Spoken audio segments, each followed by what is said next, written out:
And Jared, 2 games in for Ateneo is not the best start, but you've been one of the few silver linings for the Blue Eagles. So, ano lang thoughts mo at the end of these 2 games for the Blue Eagles? Yun yung sabi ni Coach Tab, building culture, like building a house. Parang sa first foundation muna.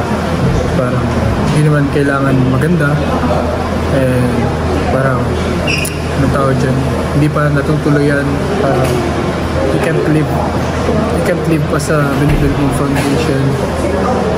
So yun nga, yung parang ibig ko sabihin nun, parang hindi naman kailangan maganda pa. Jared, we know you're just a rookie, but earlier in that game, it seems like you were taking much of the initiatives na binibigay ni Coach Tab on the floor, like he's giving you the green light to lead and direct the squad. So, ano lang masasabi mo na ganun kaagad kalaki responsibility yung binibigay sa'yo ni Coach Tab? Masasabi ko, parang as a rookie, medyo mahirap kasi rookie ka pa lang, tapos mabigat na responsibility. Pero I'm up for it. I'm ready to face the challenge. Coach Tab's here. Jared, yun nga, 0-2. Pero hindi ba nakaka-apekto to sa confidence nyo sa confidence mo personally na baga hindi siya yung optimal start sa UAAP career mo? Di naman.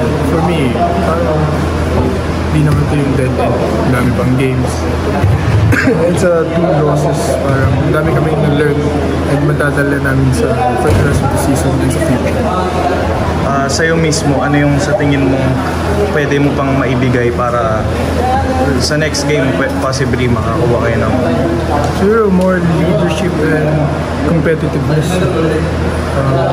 Kailangan ko yun parang i-increase kasi kailangan ng team namin para kami may panalo na. Heading into your first Ateneo Lasal sa Sunday, ano lang yung emotions mo going to that game? Siyempre excited na. Bata pa lang ako, I know Lasal Ateneo rival, daming tao. And parang sobrang ano tawag dyan, parang intense. And yun nga, school pride, so I'm very excited to play Ateneo Lasal rival. And ano naman, facing KQ? Facing, KQ, yun nga, another UAP star. May malalearn naman ako for me moving forward sa career ko. Jared,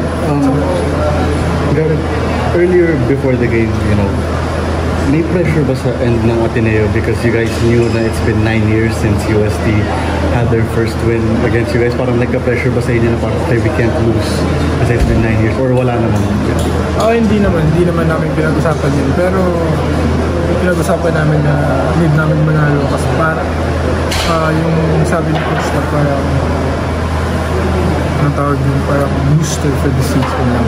Hindi naman namin pinag-usapan kung pressure na if mananalo sila for the first time in 9 years, hindi namin pinag-iisip.